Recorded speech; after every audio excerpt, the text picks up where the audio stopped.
Even when you see it, it seems like hocus pocus. It really does.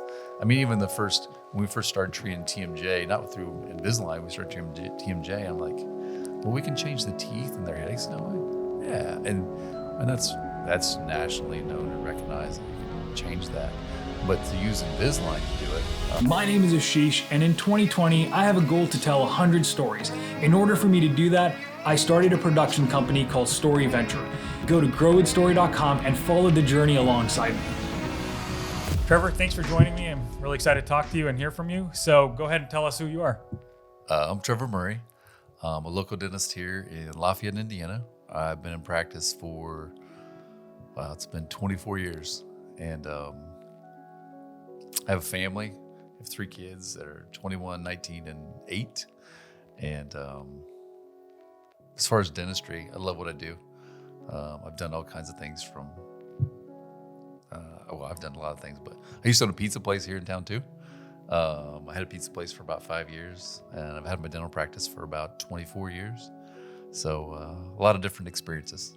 Oh, wow. Okay. I didn't realize that pizza place thing. And I have more questions regarding that. But so tell me where did this all start? Go back to, when you decided to be a dentist. I decided to be a dentist when I was probably sophomore in college. I had a great dentist. His name was Jay Reynolds. He's still my patient. He's still a great friend. He was just a great guy. I thought I wanted to be a physician at the time and decided that I just couldn't handle somebody passing away under my care. So thank God that's never happened. So he, just thinking through that, I went straight to him my sophomore year and said, hey, what do you think? And he's like, absolutely. And so with that, I fell in love with dentistry. I went to 6 different dentists, had some connections, and 5 of the 6 dentists said, terrible, don't do it. Worst thing, don't do it. And my dentist, Jay, said, it'd be great, it's awesome. And so I applied to dental school my junior year, and just as a trial, because nobody gets in as a junior, and went for my interview. At the interview, which Jay had prepared me for, they said, you're in. And I'm like, what do you mean? They're like, you're in as a junior. And so I took 1 summer class and started, and I was one of the youngest people in my class, and started dental school as a junior. Well, it would have been my senior year. So I went to Ball State, and then went to undergrad at Ball State, and then I went to IU School of Dentistry. And that's it. I mean, as far as that goes. Then after graduating from IU, I came up and joined a practice here, and soon bought that practice. And that was in 1996, and I've been here ever since. Wow. So when you said you've been in this field for 25 years, I was really surprised, because I thought you were doing this for like 10 years, 15 years. But okay, so you got started young. Yeah. Now, yeah. Is that still pretty uncommon to start that young? It is. I never finished undergrad, so I've got 1 class still. So I don't have an undergraduate degree. No ways. I didn't take. There's it's like a religious studies course or something like that at Ball State that I need to take, and I did sign up for it, but I don't really need it. I got my doctorate in dentistry, and so at the time, my dad. Well, even going back, my dad was a school teacher. My mom, stay-home mom. We never had any money. I've been working. I've worked since I was a kid. I painted TV towers. I painted barge roofs. I knocked on doors. I worked, going through college. I worked 3 jobs. I just didn't have any money. Like, I never had any money, anything. So getting through school, still working all the time, I was driven to succeed. And so I just, and that's kind of been the way it is. It's like, you just keep driving, trying to get better and better and better. That's awesome. That's actually really incredible. Now I have a lot more questions for you now. So from you becoming a dentist and buying out that practice in 1999, you said? I came in 96. I bought the practice in 97. In 97, okay. Yep. From that point to now, what's changed there? Everything, actually. We're well, as far as what we do, everything's changed. We've doubled in size. As far as physically, we're finishing that. Probably quadrupled in size or more, just in what we do on production and the amount of stuff we do. So everything's changed. It's just, yeah, everything's changed. Why did you end up buying the business? I mean, I always wanted to be my own boss, and I do have a business partner now, but the guy that was there before retired, and then there was another guy there too, and there's some situations where he had to leave, and so it was all me. And my business partner now, Dr. Mazer, he's been with me, so I've been there 24 years. He's been there with me 20 years. Okay, so, wow. Okay, so it's a business partnership. It's not just me. Right. So I guess I have a question regarding the partnership aspect of it. When is it necessary to have a partner? When and what are some of the factors that go into figuring out partnering with someone, especially with a successful business? A partnership. I mean, there's a lot of benefits to having a partnership. It's kind of like being married. So there's a lot of benefits to being single. There's a lot of benefits to being married. Single, you can make your own decisions. So if you don't have a partner, you make decisions. Everything's on you. You reap all the benefits. You take all the risk. In a partnership, you reap half the benefits. You take half the risk. But you have to compromise, and you have to work with somebody else, and you have to kind of be more of a team. And it may not always be your way. So you have to swallow your pride sometimes, which is always tough for me because I was especially in the past, I was very prideful. Yeah, there's this quote that makes me think of, it's faster alone, further together. And that's always stuck with me just because it's true. When I think about it and, as a community and you can do a lot more and you can go a lot further, but it's so much faster to do things alone, but you're not going to necessarily get as far. I totally agree. And probably one of the greatest things I learned from the guy I bought the practice from was that if you surround yourself with great people, they'll make you better. And so, that's what I've done, even with my business partner. He's a great guy. The people that are on my team, as far as I have 15 girls that work there, they make me better. And so if you surround yourself with great people, and that's what I see is that, I obviously push them, but they're pushing me back, and I give them permission to push me. I say, hey, I need help here. I need you to help me here. And I ask you to step up, and I ask you to get educated, and I'm going to spend the money on you. You got to learn. So it's just everybody's growing. It's like a tree, if it's not growing, it's dying. So. Right. That seems like a great company culture to have. Just everyone's trying to push each other to get better, because I've seen a lot of places that aren't necessarily like that, or don't have business owners that are necessarily focused on everyone else's growth. It even so now we're doubling, like I said, in size, and people look at you like, what are you doing? You're already busy. You're already doing enough. You're already, and especially like church, because we kind of know each other through church, but church with the head of deacons, he's like, what are you doing? And I'm like, I'm so busy all the time. And he's like, well, do you think there's a time just for maintenance?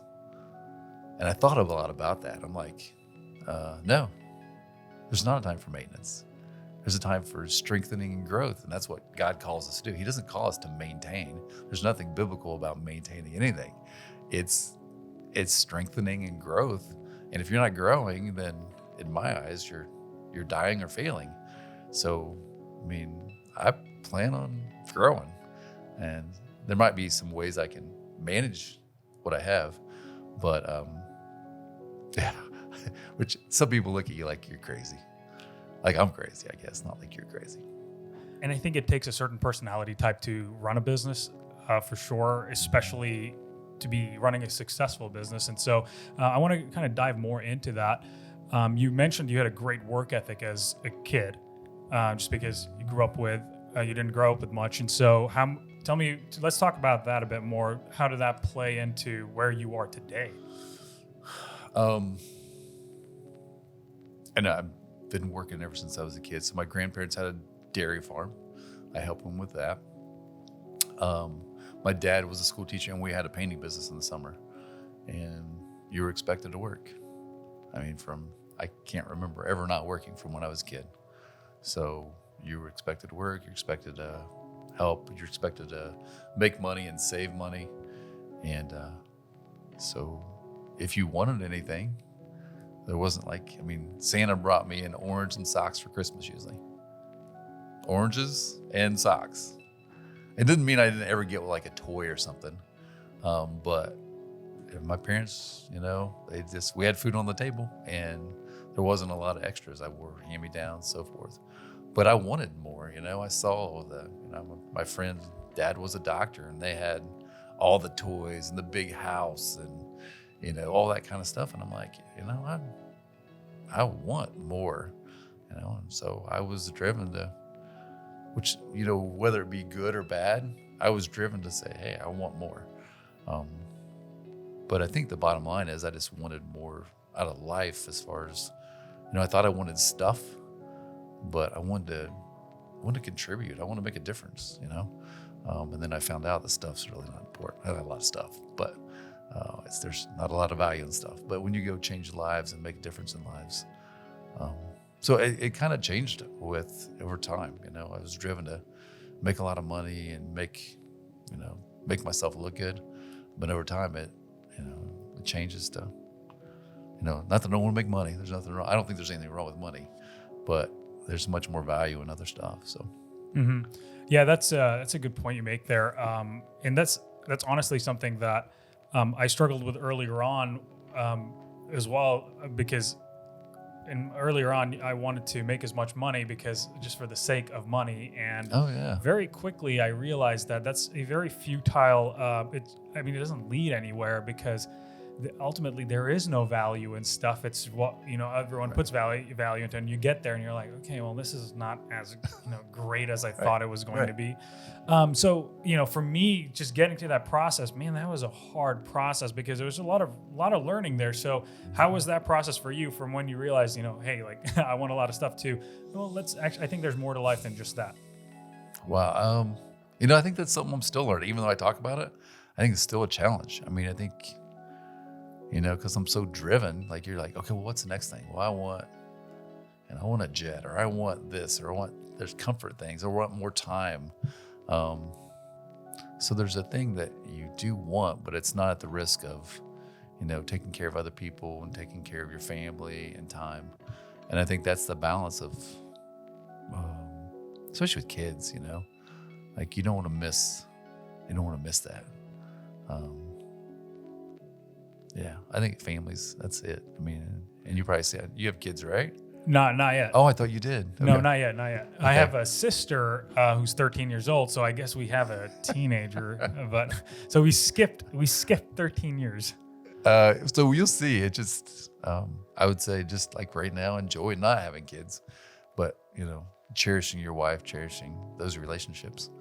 But yeah. Was that a struggle earlier on when you first got started with the business, making time for having a successful business versus family time? What was your process to balance that, or was it just all over the place? I'd spent a lot of time and money learning. Like I was constantly, so I graduated from dental school. You think you know everything, and then you find out you don't know really anything. I spent a lot of time and money like learning, and I still spend a lot of time and money learning. Mm-hmm. And that's a never-ending process. And then trying to figure out how to balance that with having a family, having a wife, kids. I think by God's grace, and my wife, my kids, they're Christians. They love the Lord. They're great kids. How that all happened, I would say it's by God's grace. Was I the perfect dad? No, not at all. But I love my kids. They love me. So it turned out okay. But yeah. So I don't know that I did a good job balancing. I'd like to play golf. I would work. I'd play golf, and not that I was a, absentee dad. I wasn't that, but at the same time, I could have done more, Right. No, I understand that. You just mentioned you spend a lot of time learning and spend a lot of money learning. And that's actually one thing that I've also noticed with a lot of people that I've talked to who I think are very successful, spend a lot of time learning. So talk to me a bit more about just that aspect of things. I found out that I just didn't know as much as I knew. I thought I knew. And then you start doing educational stuff and just taking classes, and you start learning more of what you don't know. And then it's just a never ending, it's almost maddening, because the more you learn you don't know. And then you learn more, and then you find out that sometimes the people teaching those classes, they don't know. And then you spent money on doing that kind of stuff, and you're just like, okay. And so it's a never ending battle to keep trying to learn. But then you get to a certain level and it's even harder to learn, because I don't know, it's just not to sound obnoxious, but sometimes you get there and you're like, you don't know what you're talking about. Like, cause I've done this. I've taught that. I mean, not taught, taught some classes, but I've done enough to know, and I'm old enough experience wise to know that what works. And so but it's still, you're still taking classes. You're still learning. I got the honor of Invisalign. We do more Invisalign than any other dentist in the state. And so they were going to fly me out to this convention, and I'm like, I don't want to go. And they're like, we'll pay for all your way. And I'm like, I still don't want to go. And they're like, well, you need to. So I'm in this room of 12 dentists that are probably the top in the country. And I'm looking around and I start like, okay, this is weird. Like, first of all, I said, I don't belong here. And they're like, yeah, you do. You belong, like all you. Okay. So then you start looking at stuff, and some of them I knew more than they knew, and some of them knew more than I did. And it was just interesting to hear the different opinions and hear more, because I'm like, okay, I think I know all this stuff. And then like, okay, now I don't know. And now I got to learn more. And then I'm mad because now I got to learn more, because it's just, it never ends. Right. No, I completely understand that. And I mean, I grew up very arrogant at the age of 15. I thought I had so much knowledge, and people of course need wisdom from me. And little did I know that God would bring me to next to Purdue University, where now I am always very aware that I am usually the least smartest person in the room, which is can't happen. Humbling thing. Yeah, it can happen. It's really not unusual. I mean, for me, it's the same. It's not unusual. Yeah. So tell me this, the challenges of building and growing your business, what are some of the major challenges you had? Because I'm assuming it's not all like butterflies and cupcakes. I'm sure there's a lot of obstacles in the way. So expand more on, the process of growth and the process of, actually building your business. Building my business has been through relationships. We didn't have Facebook when I started. We didn't have any of that stuff. I guess we did have phones, but it's through relationships. And so it's talking to people, building relationships, finding things in common, and getting them to trust you. And then once you get those people to trust you, then they'll send more people in. And so to me, nobody knows. I mean, in the future how good a dentist I am or you're not. I am not, whether I hurt you or whether what I do last or how it looks. But in general, nobody really knows, other than my team, knows what's going on in your mouth or in general what's going on. All you know is if you like me and I treat you well and I care about you. And if you show people that you care and truly care, not just say, hey, this is an act. If you truly care about people, and then you're doing all the learning and all the stuff, that's for me. I would say I've been blessed, because there's other people that care about people and maybe it didn't happen for. Mm-hmm. But definitely, show them that I care and truly care. So if they call me in the middle of the night or something like that, I'm there. If they call me on the weekend, I'm there. And I'm not usually saying, I told you so. I'm like, hey, how can I take care of you? And it's the same. It's always the same. And I have patients that maybe they've been gone for 10 years. They moved away. They move back. They come back. Or they came to me as kids, and now they're coming to me. Now they have their own families. They're bringing their own kids in. And that's kind of like the ultimate. We do marketing, advertising, all that kind of stuff. But the people that come back, gosh, come back. They haven't been there for 10 years, or they're like, I love this or whatever. I just had a girl come in the other day. Their family had to leave our practice for like insurance reasons or something like that. Well, she had problem after problem after problem. And she goes, I just knew that you would take care of me. And it's never, and it's not about the money. It's not about anything else other than they know you care and they know that you're going to do a great job for them. And then it's easy. Like, I guess it's my job's, not that my job's easy, but to get people to do things, it's easy because they know that I'm going to be honest with them and take care of them. Right. And so then the fruit of the labor after that, it's really unbelievable. Yeah. Yeah. That's, I can't agree with you anymore with what you're just saying, because my wife, for example, she has this, when she was up in Huntington, Indiana, she went to this dentist up in Fort Wayne. And even when we moved to Lafayette, she kept going up there until very recently when I said, no, we're going to find one here. So she still hasn't found one, so I know where to go now.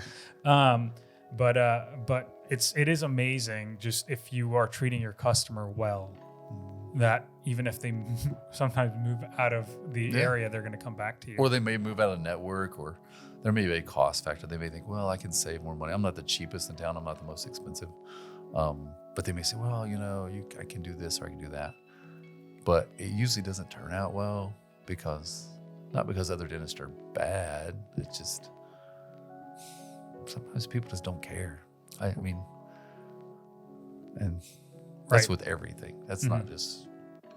So I guess the question that I'll add on to that is, so right now I'm growing my business. I'm trying to take this off the ground. So, what is advice that you would give to someone like me or anyone who's trying to build a business? That what are let's just say, what are 3 things or a couple of things that you would recommend one does in order to be prepared as best as possible to grow a business? I mean, I think I've already said some of them, but I would make sure you have the education that you need to start, whether it's the setup, the equipment, the knowledge, all that stuff. I mean, I think that's essential. And then surround yourself with good people, and that's all about relationships and relationship building. Whether it's being a member at Faith Church. So Faith Church is a great place. Or being a member so I used to be, I don't remember what it was. It wasn't Lions Club, but something like that, a men's group. Associating yourself and spending time and volunteering and just making connections. And people find out, hey, he's a cool guy. He's nice. Why don't you go see him? Or why don't you do something with him? Those connections, so you make a connection with one person, it's the right person, it can lead you into, 10 different jobs, and it could be just the one person can change your whole life. So those connections, even just my connection with my dentist when I was a kid, he didn't financially back me or anything like that, but just the love and support. It's kind of like another dad. I lost my dad 5 years ago. He's kind of like a second dad to me.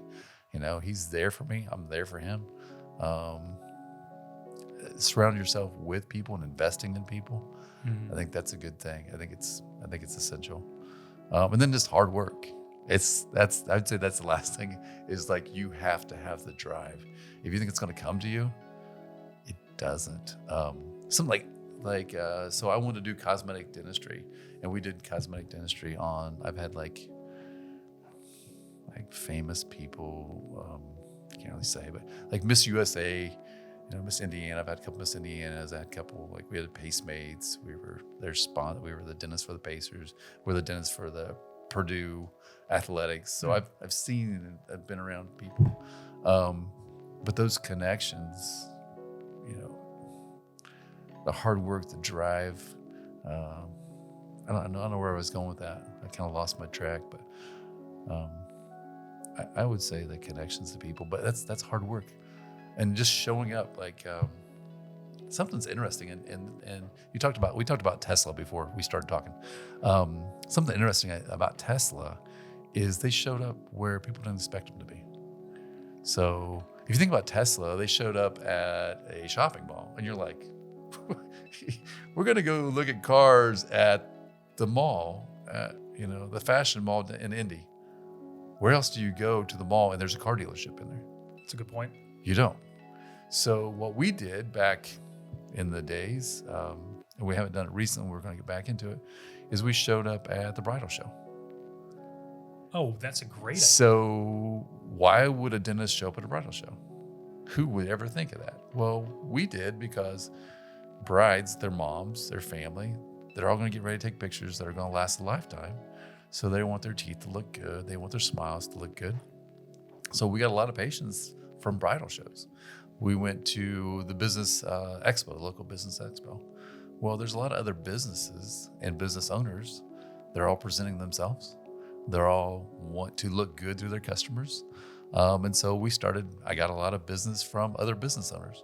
And of course, those business owners send other patients in because they're influential in their neighborhood or neck of the woods. So almost hitting people where they don't expect to be talked to about, to talk about dentistry. Right. So you don't expect to go to bridal show, you don't expect to go to Business Expo and talk about seeing a dentist. Right. Right. And That's so when you're catching people off guard, they're like, yeah, that's, they're not saying, oh no, I don't want to go to the dentist. They're saying, yeah, you guys look cool. This is a cool place. You're a nice guy. Like, okay, I want to see you. And so something about catching people where they're not thinking about. We had a kiosk in the mall, and you're like, a dentist has a kiosk in the mall? We put testimonial videos up. We had 3-4 big screen TVs, and we ran videos from November to February.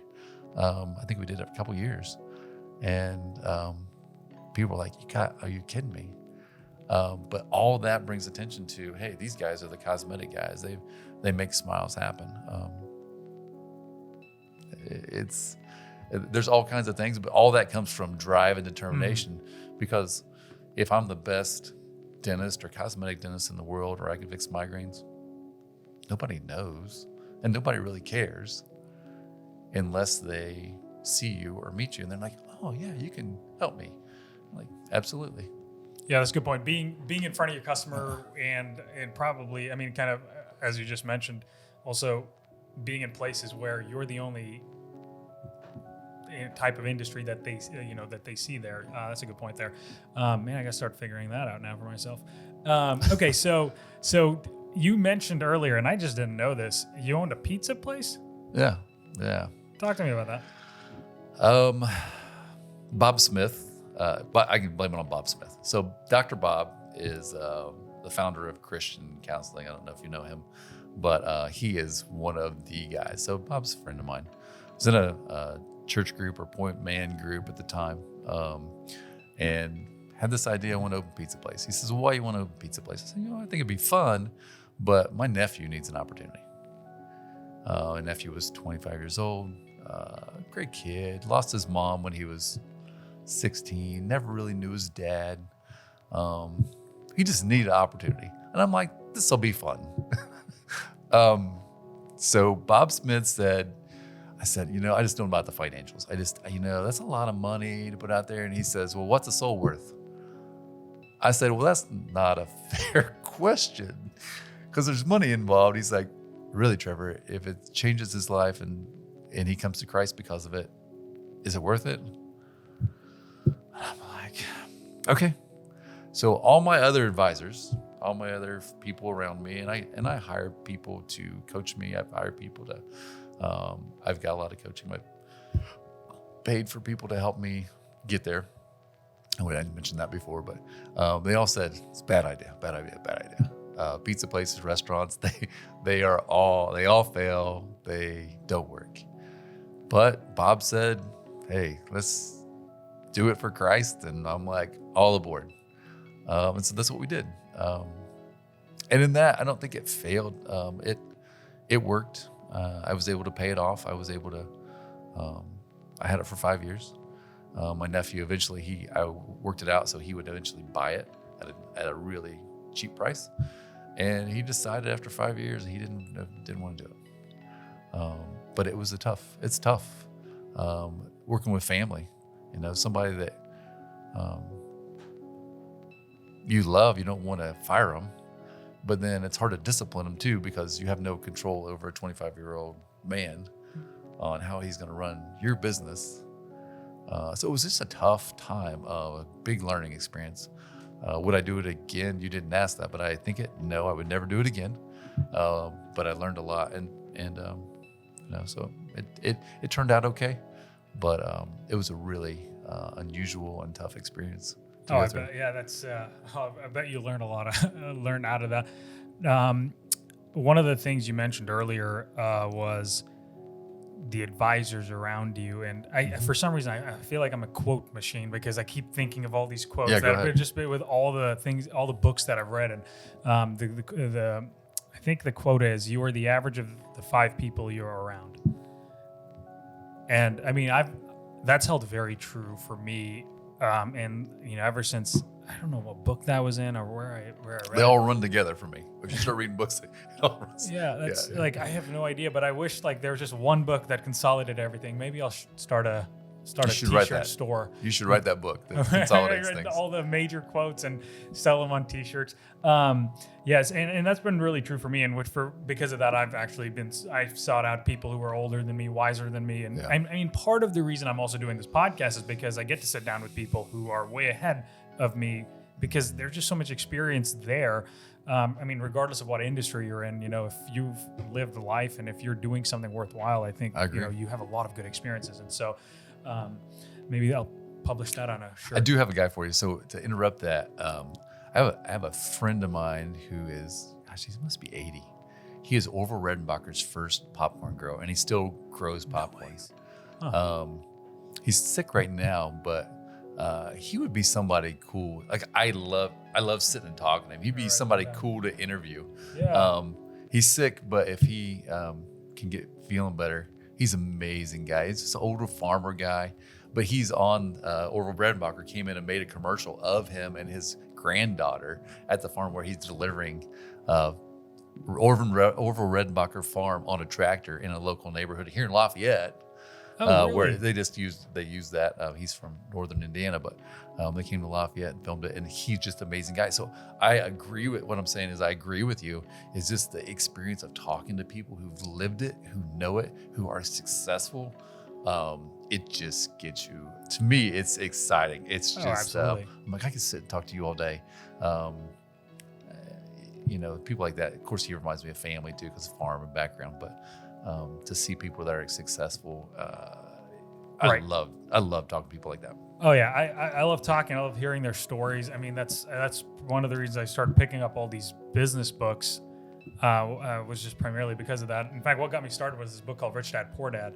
Yeah. I read it a couple of years ago, and after that, it just opened my mind into another world. Because growing up, you only think of, you're constantly surrounded by the classic path of this is what you need to do to earn money. This is what you need to do especially in India. Like you grow up, I literally grew up with my parents saying, well, either be a doctor or an engineer.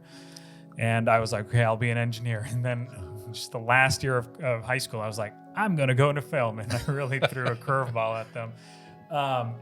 But anyways, when I read that book, it just opened up my mind to just the thousands of possible ways that people are making life happen and being very successful, but also contributing back, to such a high degree, especially with politics and culture nowadays. And again, I want to avoid going too much into it, but one of the things I'm constantly realizing is like everyone's hating on business owners, and I've noticed that business owners also give back so much, not only with employment, but also since they're some of the most generous people that I've come across. And so it's just very fascinating. And anyways, that book led me to read a lot more other authors who are businessmen, and just very fascinating. I agree. So I guess on that note, what are there books or like materials that you've read that you would recommend, or One of my favorite books is Good to Great by, I don't even know who wrote that book, but it's one of my favorites. And I think that's part of why it's like, who are you? How do you treat the people around you? And are you driven to be great? Are you okay with just being good? And good. And the thing, if I remember right, in the book, it's been several years since I've read it, that good is the opposite of great. You think the opposite of,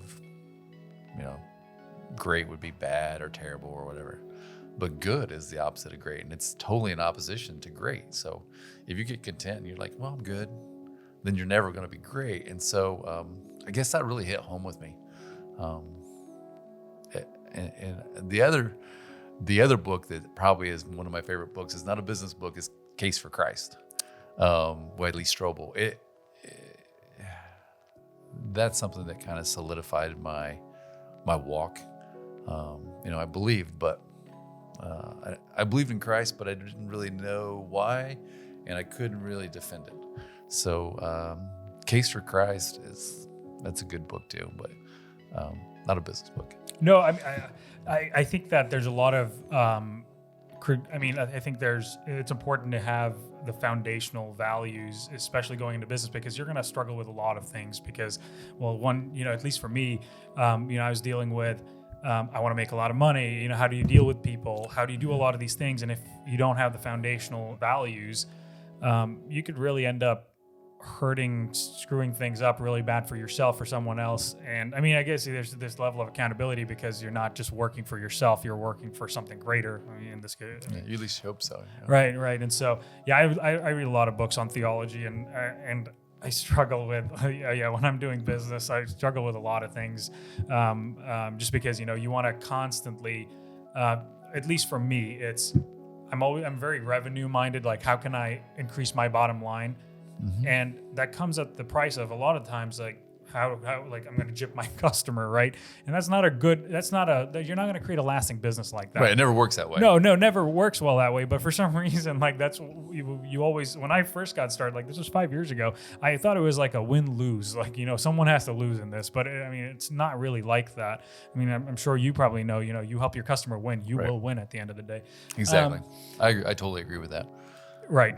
It all comes back around. If you start trying to, nickel and dime, or even not nickel and dime somebody, if you just try to, take advantage of them, or if you're out there just to make money off of them, people see it and then you lose. Right. So tell me this. So there's a lot of questions I have regarding, you talked about Invisalign earlier. Yeah. And I think a lot of people have a lot of questions regarding Invisalign, especially nowadays when, I think that's more popular now than it was even 5 years ago. I've just heard so many people talk about Invisalign. And then now there are these companies, these subscription companies that are coming out, and you've probably heard of, I don't know, Smile Direct Club or whatever. I don't know why, but I got Smile Direct Club's a big one. Yeah, I got targeted by a lot of them, and so let's talk about the whole Invisalign thing. Okay. Well, you also mentioned that you are doing cosmetic dentistry. Is that yes. Right? Is that kind of your main focus? I've gotten to just doing total care. We did cosmetics dentistry, and we still do a lot of cosmetic dentistry. But total care, we do implants, we do full mouth reconstructions, where we take somebody who has a mouth that is just falling apart, and we kind of make it new again. And we treat every tooth in the mouth instead of saying, even now, if you just came in and said, hey, Trevor, this one tooth is broken. What do I need to do? I'm like, well, first of all, why is it broken? So now it's back to when you relate to customers, you come in and say, hey, I got a broken tooth. I'm like, so why do you have a broken tooth? And you're like, well, I don't know. I just got bad teeth. Well, probably not. And so we try to get to the bottom of it and get to the why. So if you have cavities, why do you have cavities? Well, is it diet? It could be, but especially in Lafayette area, people are educated, people take good care of themselves. So why do you have 10 cavities? And then we educate the patients on why they have 10 cavities. And then oftentimes the reason they have broken teeth or cavities or whatever has to do with the way their teeth are aligned or come together. And we recognize that and say, okay, if I can align your teeth and I can get them fixed, they're going to stay fixed. So instead of me just, every year you break something, I fix it. How about we fix it right and then get them aligned? And we use Invisalign to do that. Get them aligned correctly and they stay fixed. And we just see each other, give each other a high five. And I don't fix your teeth anymore. And you just send somebody else like you, let me fix their teeth. And so that's part of even the reason we're expanding, because I have so many patients like that. I'm not really working on them. I'm just checking them to make sure they're okay. But they're good. They're better. They're healed. And I like to say healed because in dentistry, it's a lot of dentists will say, well, you got cavity problems and you're just going to get cavities and we have an agreement. You're going to get cavities and I'm going to fix them. Well, I could say, well, that's really great for me because you're going to keep paying me to fix them. Or I could say, hey, how about instead of this agreement we have, how about you pay me to fix them and they stay fixed and then we're done. And I found that it's a lot more fun to get you, if I find out the why, and get you fixed. And we use Invisalign to get there. Okay, so tell me more about Invisalign. And I have a lot of questions regarding that entire process, but what is it? So Invisalign are clear retainers. It's a series of clear retainers that move your teeth from point A to B. So what we do with Invisalign is we'll do a digital 3D image. And with that 3D image, we manipulate the image and we'll actually take your teeth from crowded to expanding them, make them straight. So basically we're taking them from point A to point B. And then to get there, you get a series of retainers, which you may get 20, 25 retainers. And then every week you change to a different retainer and every week it moves your teeth to a different place. And what happens with the company like Smile Direct or, like a direct to consumer product is they don't have x-rays. They don't know what's going on with the teeth. So there's really not enough information for them to make a good diagnosis of where the teeth need to go and how they're going to get there.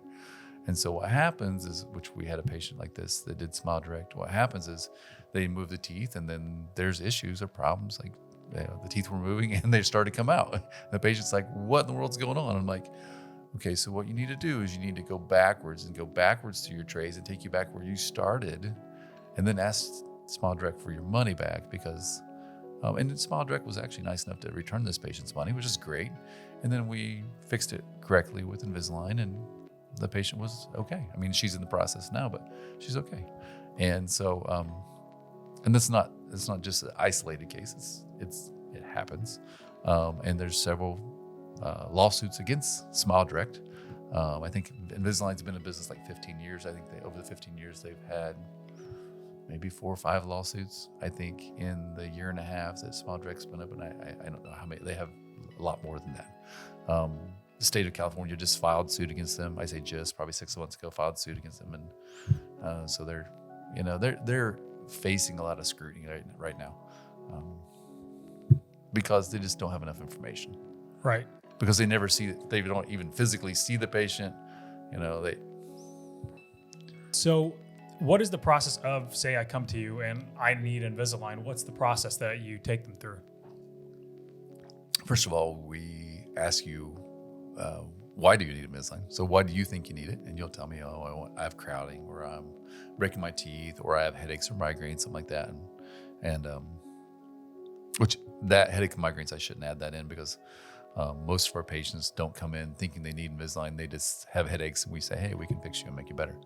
But you'll come in and tell us what you want, and we'll take some x-rays, exam, and see if indeed Invisalign will work for you, which 90% of the time, probably 95% of the time, it will work for you. It'll work better than traditional braces. And we take scans on you. We have a 3D digital scanner. We scan you, we make the images, and about 3 weeks later, you're in the Invisalign and then moving your teeth. All right, so you're taking 3D scans of the mouth? Yeah, so we can so if I had I'll have a 3D scanner here. We'll scan you virtually, right? We'll scan you right here. And then we can virtually even show you within 2 minutes what it's going to look like, or an idea. It's a rough estimate of what it's going to look like. And Just pretty simple stuff. Oh, that's pretty amazing, huh? Yeah. So, how long does it usually take? It usually takes 9 months to a year. Okay. And so you mentioned how you have a lot of people coming to you for Invisalign. Yeah. And you mentioned earlier that you're the premier provider for Invisalign, or we are the number one general dentist in the state of Indiana for Invisalign, and we're probably like, I'm guessing probably top 20 in the world as far as just general dentists. Now there's some orthodontists that's all they do is braces, Invisalign. They do more than we do, but just for general dentists, we do pretty much more than most people. Wow, which is cool. Right. I mean, that surprised me just because of Lafayette is pretty big compared to a lot of the other places in Indiana, but it still surprises me that that you guys. It's have small town Indiana. Right. I mean, it's a real small town. I mean, we're not Indianapolis, we're not Carmel. If you ask Invisalign in the state of Indiana, they'll say, well, you know what the number one dentist is, and they'll like, they're thinking like Carmel or one of the more of Geist, more of the more affluent areas. No, it's here. That's incredible. I mean, it goes to show that you guys are doing it well. Yeah, I mean, we do a good job. We're different. Our approach is different. So like I said, we do treat migraines and headaches. We treat TMJ problems with Invisalign. There's only 4 people not in the state of Indiana. There's only 4 people in the country I know treat it that way. I'm working with Invisalign to try to get something with Invisalign so we can do something like Invisalign migraines, etc. It's going slow. It's a slow process to try to get Invisalign to say, hey, we're going to integrate what you are doing. But I think if we do it, it'll change the world. So, there's people with headaches all over the place that are suffering. And, if I can make a difference in 80% of those people, change their lives where they're not having headaches and they can sleep and they can feel good, that would be a dream come true. I mean, when I do it on an individual basis at my office, it's awesome. But to be able to teach the world to do what I do and make a difference in the world and help people all over the world, it'd be really cool. I don't know if it'll ever get there. They're like, well, you need to write a paper. I'm saying, the principles I use and the things I use are really simple.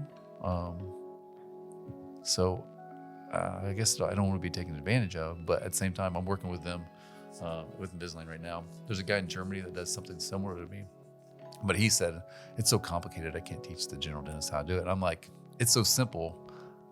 I can, even me, I can teach them how to do it. And they're like, really? And so yeah, we're in talks right now. So hopefully that'll go into something. I think it is cool. Yeah, that sounds amazing.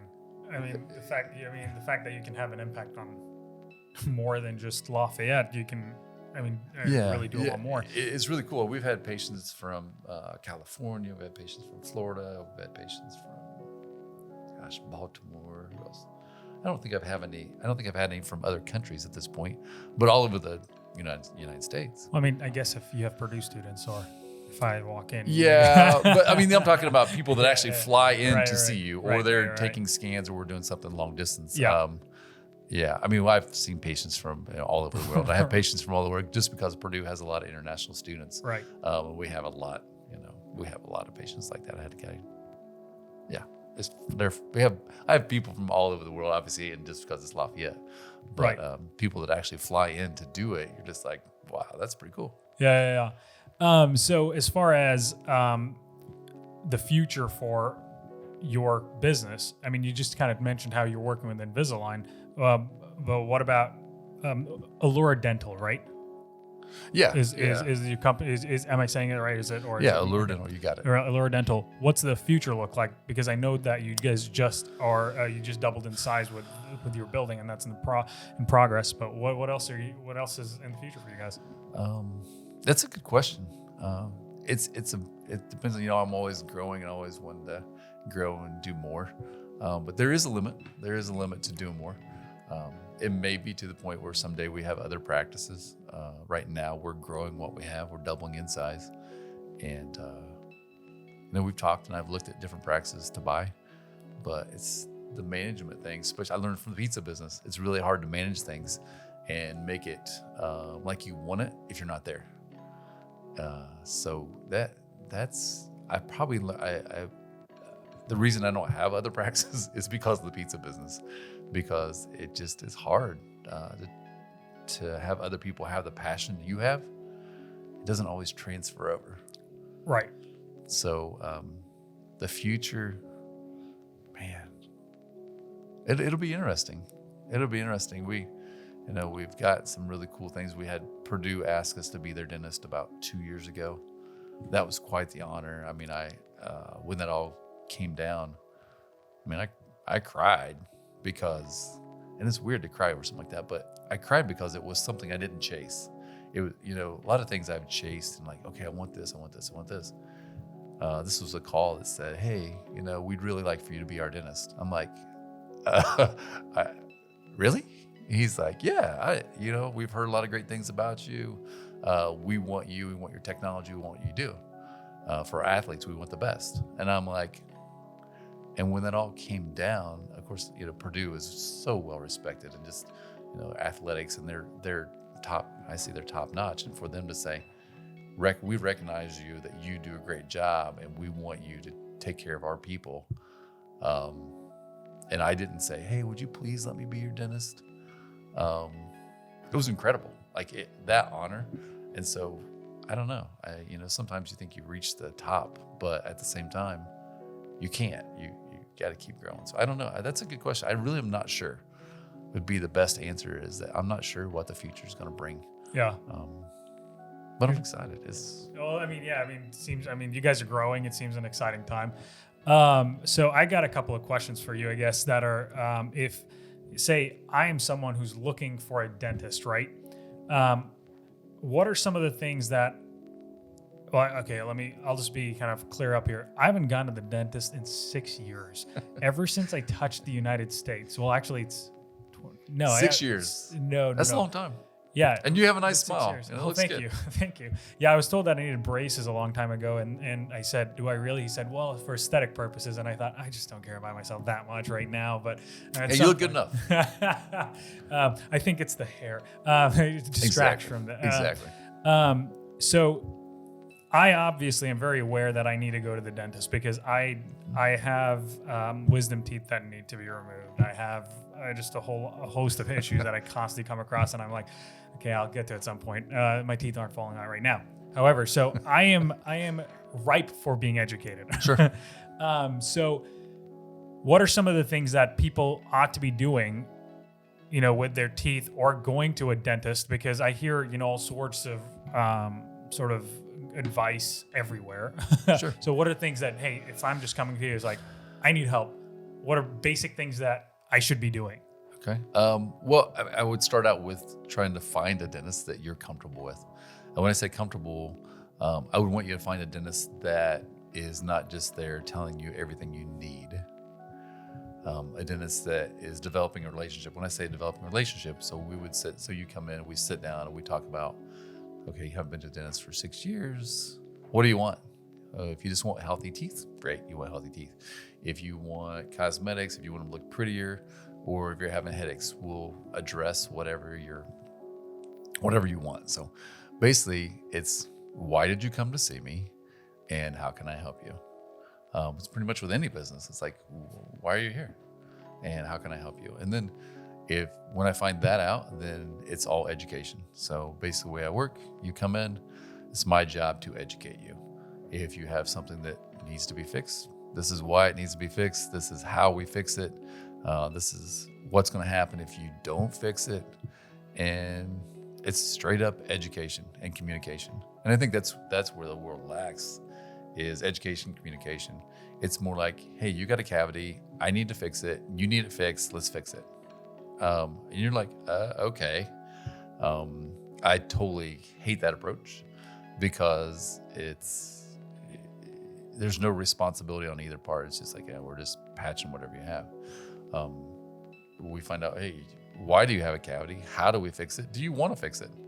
And if you don't fix it, this is what happens. If we do fix it, this is what happens. And it's all education relationship. And then you as the patient would say, hey, I understand this and I really want to fix my tooth. That it gives it's self-accountability. You understand that this is what caused it. This is how you got here, and this is how we're going to fix it. And this is how much it's going to cost to fix it. And this is how much it's going to cost if I don't fix it.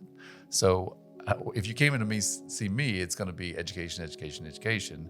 And then I sit back and say, what would you like to do? And you're going to be like, well, I want to fix it. Or you're like, well, you know what? Right now is not a really good time for me.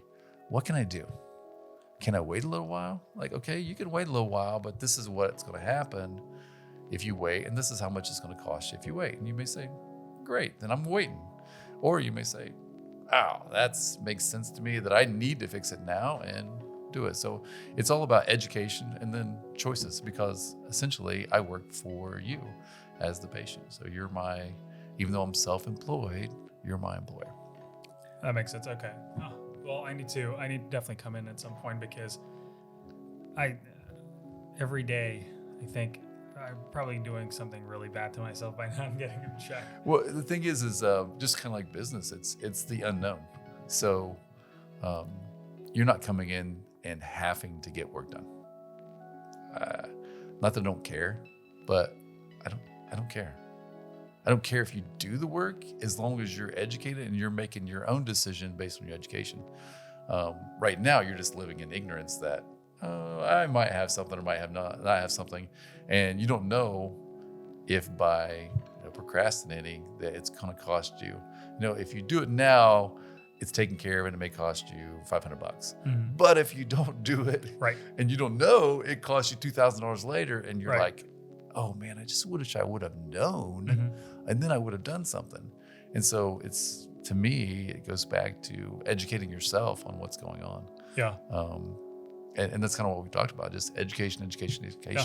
Yeah. And for me, if I get the opportunity to talk to you, it's, hey, what am I going to do? I'm going to educate you. I don't just want to fix one tooth. I want to educate you on, okay, how's this look and what the future looks like. Yeah, that's a great point about the whole education thing. I think that's one where I've seen a lot of wins for me personally, is if I'm helping educate people, even if they don't end up becoming a client of mine, if I'm helping educate them, long term I win, because people you've provided people with value, right, without them asking for it. And a lot of the times I can point out problems that they didn't think existed, and then when they realize it, they want you to help them with exactly. it. And that's where I think that's what you're doing, and that's why I think you're you're really successful at that. The last thing I want to definitely touch on is you talked about TMJs. Yeah. This is something that I wasn't very aware of. So expand on that a bit. A TMJ is a temporomandibular joint. It's the jaw joint. It's the hinge that hooks your jaw. So it's just a fancy word for the jaw joint. What happens with TMJ is you get, because the bite is not aligned, it causes problems. It causes cracked teeth. It causes grinding. Those are kind of the minimal things. It causes soreness of jaw. And then the other side effects, you get hearing loss, you get ringing in your ears, you get headaches, neck pain, shoulder pain. I've seen people pass out from it on a regular basis. I've seen people have seizures, all kinds of really cool things because your body's not functioning properly.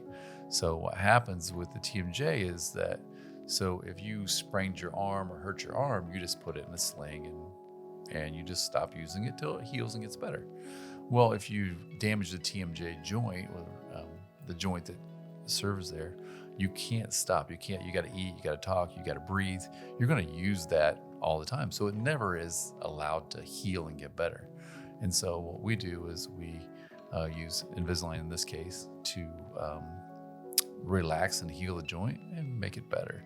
And those muscles then in turn get better. And the headaches go away and the ringing ears usually goes away. Clicking and popping of the joint usually goes away. And then we look like a superhero. And as a dentist, I kind of talk to you about, hey, we fix this, we fix that. Most people say, well, I don't want to go see the dentist. I don't want to do this. I don't want to do that. Okay. I understand, because some of the procedures we have do hurt. But if I can make their headaches go away, if I can make their neck pain go away, I can make them sleep better. They think I'm some kind of superhero, especially as a dentist, because they don't expect it. Kind of the same thing where they don't expect me to do something the neurosurgeon couldn't do. or the neurologist couldn't do. So they've seen neurologists, they're on, $800 or $1,000 of meds, pain meds a month, and we make them better, and they get off all their pain meds, and they're feeling better, they look better, they sleep better, they're happier. It's incredible. That whole scenario is incredible. I got into that. We were doing a lot of cosmetic stuff, and a lot of people with cosmetic issues also have TMJ issues. And so we got into cosmetic stuff, doing smile makeovers and things like that. And a lot of those patients have TMJ issues, and so it kind of just goes together. And we started treating TMJ problems, and we used all kinds of computers, and we used muscle MRI or MREs, where you track the muscles and find out whether the muscles are most relaxed. We did a whole bunch of things like that, and treated things with big splints and kind of cumbersome things. And some of that worked pretty well, but then you were stuck with this big split thing in your mouth. And I found that through treating a 10-year-old girl who had headaches, that I could take her headaches away. I could take her TMJ problems away. And then I used the same principles I used on the 10-year-old girl to make her better with her headaches, and used them on adults. And so that's kind of how to develop my theories on, how I treat TMJ with Invisalign. And it's something that's not done at all, really, very much in the world, which is, it's kind of cool. Yeah, I mean, that's incredible. And that's one of those things where I never really thought of like that actually helping out people with migraines. And I actually had a friend who went to you for that. I've known a couple of people who've gone to you for that, and it seems to be incredible for them. And so, yeah, I just never put those things together, but it does seem to really affect how. Well, even when you see it, it seems like hocus pocus. It really does. I mean, even when we first started treating TMJ, not through Invisalign, we started treating TMJ. I'm like, well, we can change the teeth and their headaches go away. Yeah, and that's nationally known and recognized that you can change that. But to use Invisalign to do it, I mean, even I've had people that work for me, they've been with me for a year, and they're having headaches, and they're like, I'm not sure, and they see it all the time. And finally they're like, okay, you can fix me. Okay. And we do it, and they're better, like, oh my gosh. Because you don't really know how bad you are sometimes. You don't know how bad your headaches are. You're like, I think my head kind of hurts. But what we do is just, it's incredible. Yeah. And I almost wouldn't believe it if I just didn't. Right. Haven't done it for so long and seen it for so long. The first girl came in, her dad was a pastor, and he's like, well, you can fix her. I'm like, she's a kid. I can't use all the same principles that I use on adults. He's like, you can fix her. I said, well, have you taken her to a physician? He's like, no, you can fix her. And I'm like, I said, I can guarantee she's going to have pretty teeth when we're done, but I can't tell you her headache's going to go away. And he's like, you can do it. And we did it. And, within 3 months, she's headache free and she's great. And I'm like, wow. So then I just started slowly using it on, I had another kid we did it on. Then I started using it on adults, and it works. And so, but it's counterintuitive to like orthodontics, or what the orthodontists do. My principles are opposite of what they do. And I fix a lot of things that orthodontists. So an orthodontist will make their smile pretty, and then I have to fix their TMJ or their bite. I had a girl today. She has headaches. She's had headaches ever since she's had braces, and it's causing her all kinds of problems. And she's a doctor's daughter, and she's like, nobody knows how to fix me. And I'm like, we got it. We got it fixed. So we'll get her taken care of. And it's just it's a normal thing. It's a thing we do. So it's just what we do. Oh wow, this all just sounds incredible. So, well, I have to send more people your way who have migraines now. I'm gonna. It's fun stuff. I mean, it seems like a lot of people that I've come across have migraines, and that might just be it. They do, and it's just the norm. They fight through it, and it's they're just saying, "Oh, you have headaches. You have headaches," and they give you some drugs, and that seems to be the norm. There's no doctors, as long as you don't have a tumor, then we'll put you on these medications, and you'll take the medications when you have a headache. Right. And that's the norm. That's the solution. Yeah, just get on meds. Yeah, just get on meds and cover up the symptoms instead of trying to figure out why. And that's another thing we haven't talked about too much. Is I've talked about a little bit is, finding out. It's kind of like a little bit what you're doing is why people do what they do, why people watch a video they watch, why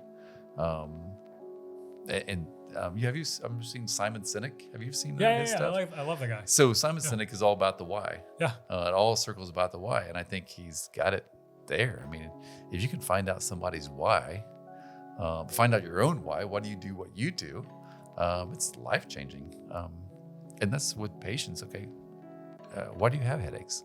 Well, I don't know. I just have headaches. It's genetic. Probably not. Like, there is a reason why you have headaches, whether it's toxins in the air, whether it's TMJ, whether it's high blood pressure. There's something, instead of just taking medication blindly because the doctor says, here you go, here's the medication, and you never know why. They don't know the side effects long-term of the medications you're on, the effects of having headaches the rest of your life. Like, it is deteriorating your body, and you're just like, oh, we're just going to give some medicine to cover it up. It doesn't seem like a good solution to me. So if we can fix it, or we can find out why, that's where it's at. Like, finding out the why is, like I said, there's a reason Sinek is the number one watched video out there. I think it's the number one TED Talk, if I remember right. I think so too. Yeah. Yeah. That's the one with his circle of. It's one of them. Yeah. In the middle is the core is why. Yeah. And outside is how, and I think the one. Yeah, and I saw that, and the other thing is I'm constantly watching that kind of stuff. I'm constantly trying to get better, to talk about growing, and that's one that hit home. Is like, wow, if you can figure out why for people, and I think today, especially with healthcare the way it is, there's no reason to find out why. I'm going to do my job, and not saying physicians are bad, because they're not. I have a lot of physician friends, but I don't have time to find out your why. I mean, that's taken hours to find out why. It's easy. You got to come in. You can hear some meds. Your tests are clear. You're fine. You're fine. You have headaches all the time, but you're fine. Here's your medicine. But getting to the why, I mean, that takes a lot of effort to get to the why. Yeah, you don't want to just slap a Band-Aid on it and send them away. We need more physicians. Well, I mean, maybe it's not the physicians. Maybe we just need more people in this. Yeah, I don't think it's the physicians as much as it is just healthcare in general. Yeah. I mean, I think we look at things, and they have to see so many patients a day. Right. They have certain numbers they have to hit. Yeah.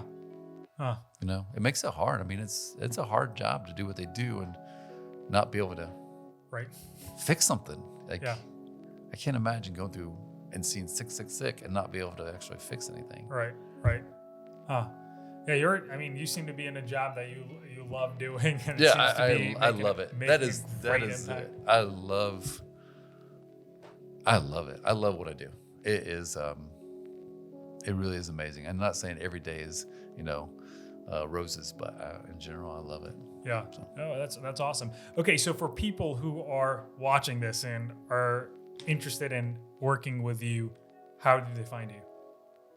AllureDental.com. You can look me up. You can Google me. But AllureDental.com, where, like I said, I have a practice in Lafayette, Indiana. And yeah, that's pretty much it. You can always call me phone, but I even give my phone number. I give my cell phone to my patients, and they're free to call me, because it's a relationship. It's not like, hey, I'm the doctor and you're this lowly person. We're all on the same level, working together to make life better for you and for me. So there we go. If you have TMJ issues, if you have headaches, or if you just want a good smile, you're the person to go to. Yeah, I love it. And it's just fun. It's fun to make a difference for people, Yeah. And you see it too, just in video. You can see the story. You can see what's going on, and man, it's fun to help change somebody's life and give them what they want. Oh yeah, absolutely, and that's one of the reasons to do this, is to have people like you on here who actually care about people and trying to better the community around them. So thank you. Well, thanks for coming on, Trevor. I really enjoyed this. This is good. I think there's a lot to take away from this. My pleasure. Thank you. That's awesome. I want to thank you for checking out the Storyventure experience. I'm really excited to sit down with more people. If you think you have a cool story to tell and want to be on the podcast, go to growwithstory.com/podcast and fill out your contact information. I am really excited to talk to more people, tell more incredible stories. So let's keep this going.